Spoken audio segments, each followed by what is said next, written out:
Ako po si Police Colonel Eduardo Asierto.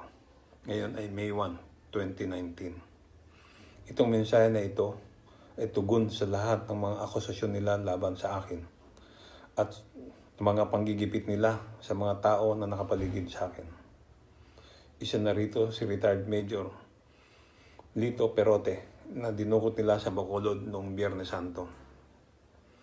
Una sa lahat, nais kong pabulaanan ang sinabi ni General Bato de la Rosa. General Bato, lahat ng sinabi ninyo ay kasinungalingan. Wala kayong instruksyon sa akin na imbestigahan si Michael Yang o sinuman. Hindi ho ba pagkatapos ninyong magkaroon ng kopya ng aking report, ang kinausap ninyo ay si Alan Lim, imbis na ipatawag ako upang mapag-usapan natin ang aking report? At sumunod doon ay pinuntahan kayo ni Michael Yang sa airport para opera ng 50 million pesos. Lahat ng iyon, alam din ni Sap Bongo.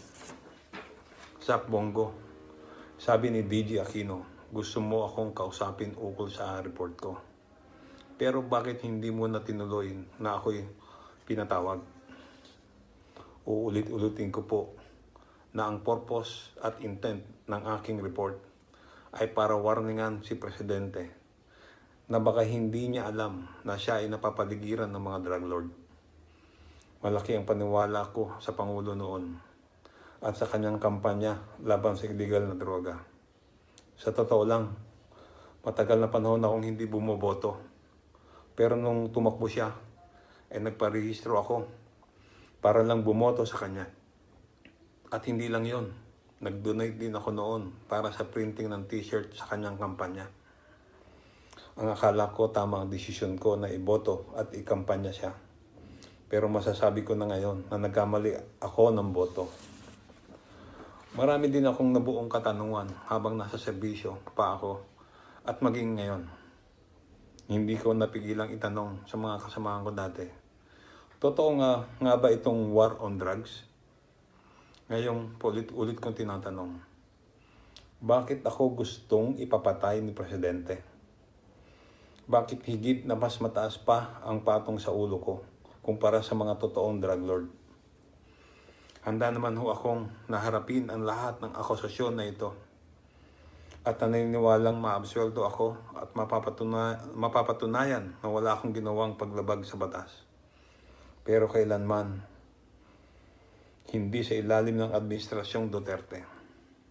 Mukhang mas pinoprotektahan pa ni Pangulo at ng kanyang kanang kamay na si Sap Bongo ang mga drug lord. Hindi patas ang laban dyan sa Pilipinas ngayon. Nananawagan po ako sa legal community, human rights advocates at media na tignan ang kaso ng pagka-abduct sa aking dating tauhan, malapit na kaibigan at co-accused na si retired Police Major Lito Perote sa Bacolod. Noong Biyernes Santo ay inabduct siya ng hindi pa nakikilalang mga personalidad. Hindi ko maintindihan bakit kailangan nilang gawin yon. Dahil ba kasama ko si Lito sa paggawa ng report tungkol kay Michael Yang at Alan Lim? Gusto nila kaming patahimikin. Walang kasalanan si Lito. Nagtrabaho lang siya ng maayos at mabuti sa PNP laban sa illegal na droga. Katunayan, isa si Lito sa pinakamagaling, mahusay na anti-drug operator ng PNP o ng buong Pilipinas.